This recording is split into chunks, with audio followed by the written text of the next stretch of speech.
അതെ, ഞങ്ങൾ ഇന്ന് കോഴിക്കോട് ബീച്ചിലാണുള്ളത്. ഇവിടെ ഒരു പരിപാടി നടക്കുന്നുണ്ട്. ഇവിടെ KLF DC ബുക്സിന്റെ കീഴിലുള്ള ലിറ്ററേച്ചർ ഫെസ്റ്റിവൽ. അതെ അതെ, കേരള ലിറ്ററേച്ചർ ഫെസ്റ്റിവൽ. അതിന്റെ അവസാന ദിവസമാണത്. അപ്പോൾ അതിലെ കാഴ്ച ഇവിടെ നടന്നുകൊണ്ടിരിക്കുന്നുണ്ട്. ഇതാ അപ്പോ ഇപ്പൊ IM വിജയൻ ഉണ്ടല്ലോ അവിടെ. IM വിജയൻ സംസാരിച്ചുകൊണ്ടിരിക്കുന്നുണ്ട്. ഒരുപാട് പേര് വന്നിട്ടുണ്ട്. അതെ അതെ, പക്ഷെ ഇപ്പൊ നിലവിലെ IM വിജയനാണ് ഇപ്പൊ അവിടെ. ഞങ്ങൾ അതിലേക്കൊന്ന് വന്നതാ, ഒന്ന് പോയോക്കല്ലേ. But being a woman, I'm here to talk about a very beautiful game that is football, and also in front of the renowned personality. ഞാൻ IM വിജയൻ സാറിനെ കുറിച്ച് കേട്ടിട്ടേ ഉള്ളൂ. സാറ് ഡാൻസ് കൊണ്ട് ഫുട്ബോൾ കൊണ്ട് ഡാൻസ് കളിക്കുന്നൊക്കെ ഞാൻ കേട്ടിട്ടുള്ളത്. അങ്ങനെ ഒരു പേഴ്സണാലിറ്റിന്റെ മുമ്പിൽ ഇന്നലെ പത്മശ്രീ കിട്ടി.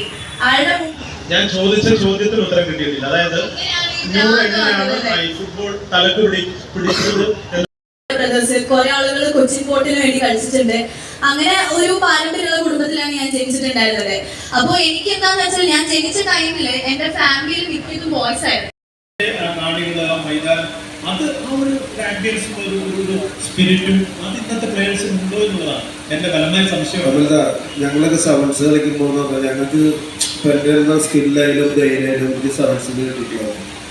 ഞാൻ നല്ല പ്രായത്തിൽ മോഹൻലാൽ മറ്റേ അതേപോലെ കളിക്കുമ്പോൾ ഇതിൻ്റെ ഉള്ളിൽ ഇപ്പോൾ ഒരു കോൺക്ലേവ് നടന്നുകൊണ്ടിരിക്കുന്നുണ്ട്. IM വിജയൻ ഉണ്ട്, അതിൽ കമാൽ വരദൂർ, അങ്ങനെ തുടങ്ങി കുറച്ച് അറിയപ്പെടുന്ന കുറച്ച് ആൾക്കാരുണ്ട്. അപ്പോൾ അതിൽ പരിപാടി നടന്നുകൊടുക്കുക. ഞങ്ങൾ ജസ്റ്റ് ഒന്ന് പുറത്തിറങ്ങിയതാണ്, കുറച്ച് നേരം കണ്ടു. അടുത്തൊരു ഓരോ സെക്ഷൻ പോലെ ഓരോ കൗണ്ടർ പോലെ ഇവിടെ ഒരു ഫ്ലീ മാർക്കറ്റ് അങ്ങനെ സംഗതി ഉണ്ട്. എന്തായാലും നമ്മൾ കയറി വെക്കാം. അങ്ങനെ രസം ഉണ്ടാവും തോന്നുന്നു. അടിപൊളിയാണ്, ഒരുപാട് ആൾക്കാരുണ്ട് കേട്ടോ. കുറെ കുജികൾ അല്ലേ.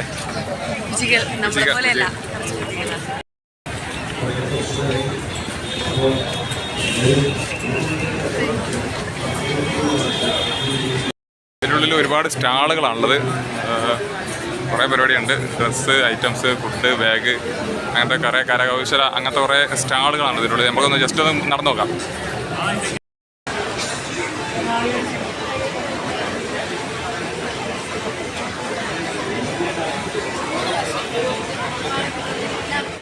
ഇവിടെ ഒരുപാട് സ്റ്റാളുകളുണ്ട്, പല സംഗതി ഉണ്ട് കേട്ടോ.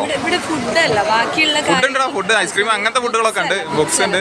പിന്നെ ഞാൻ അവിടെ രസമായിട്ട് മലയാളി ഡേറ്റ് ഇല്ലേ, ഡേറ്റ്സ്, അതിൻ്റെ ഒന്നുണ്ട്. അരികെ എന്ന് പറഞ്ഞിട്ടല്ലേ ആപ്പില്ലേ, അതിനെ കുറിച്ചുള്ള ഒരു കണ്ടു. ചെറിയൊരു കൂപ്പണായിട്ട് എഴുതിയിട്ട് അവിടെ സ്റ്റിക്ക് ചെയ്ത്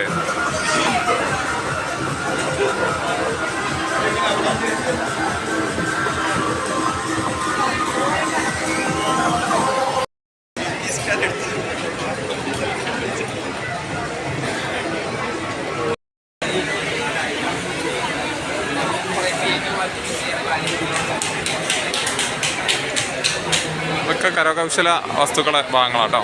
ഒരുപാട് സ്റ്റാളുകളുണ്ട്. പിന്നെ മീഡിയേൻ്റെ ഒരു ടീം തന്നെ ഉണ്ട് ഇവിടെ.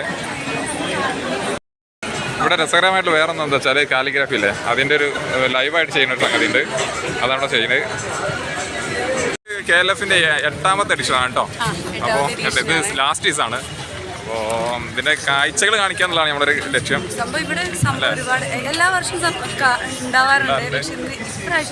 ലേറ്റ് ആയിപ്പോയി, എത്താൻ ലേറ്റ് ആയിപ്പോയി. ഇവിടെ പരിപാടിയാണ്. ഇവിടെ ഇതിൻ്റെ ഉള്ളിലൊരു കോൺക്ലേവ് ആണ് നടന്നുകൊടുക്കുന്നത്. ഒരുപാട് പേരുണ്ട്. There is a heritage impact assessment. Depending on the recommendations from that, you are free to build. Yes, so we can wind it up. Maybe I ask a last question, Robin. You have been in so many parts of the... അപ്പോൾ literature festival നല്ല അടിപൊളിയായിട്ട് ഇവിടെ നടന്നുകൊടുക്കുന്നുണ്ട്. ഏകദേശം കഴിയാനായിട്ടുണ്ട്. കുറച്ച് മുന്നേ നമ്മുടെ 24-ലെ ആളുടെ ഇതിലെ ശ്രീകണ്ഠനായിരുന്നു. അപ്പം IM വിജയൻ, കമാൽ വരദൂർ, പിന്നെ ഇവിടെ ഒരു കുറച്ച് ഇംഗ്ലീഷുകാർ അല്ലേ പേര്. ഞങ്ങൾ ഇന്നിപ്പോൾ ഉച്ച കഴിഞ്ഞിട്ട് ഇത് കാണാനായിട്ട് വന്നത് തന്നെയാണ് കോഴിക്കോടിലേക്ക്. നൈസ് അനുഭവമാണ് അല്ലേ. നമ്മൾ ചോദിക്കാനുള്ള കാര്യങ്ങൾ അങ്ങനത്തെ കുറെ ആൾക്കാരൊക്കെ ഉണ്ട് ഇവിടെ. അപ്പം ഇത് 8ാമത്തെ എഡിഷനാണ്. 9ാമത്തെ എഡിഷൻ എന്തായാലും ഫസ്റ്റ് തന്നെ വരിക. അടുത്ത വർഷം ഒന്ന് മാത്രം അല്ലേ. 5 ദിവസത്തെ പരിപാടിയാണ്. 5 ദിവസത്തെ പരിപാടിയാണ്. അടുത്ത വർഷത്തെ അവിടെ അങ്ങനെ പരിപാടി നടക്കും.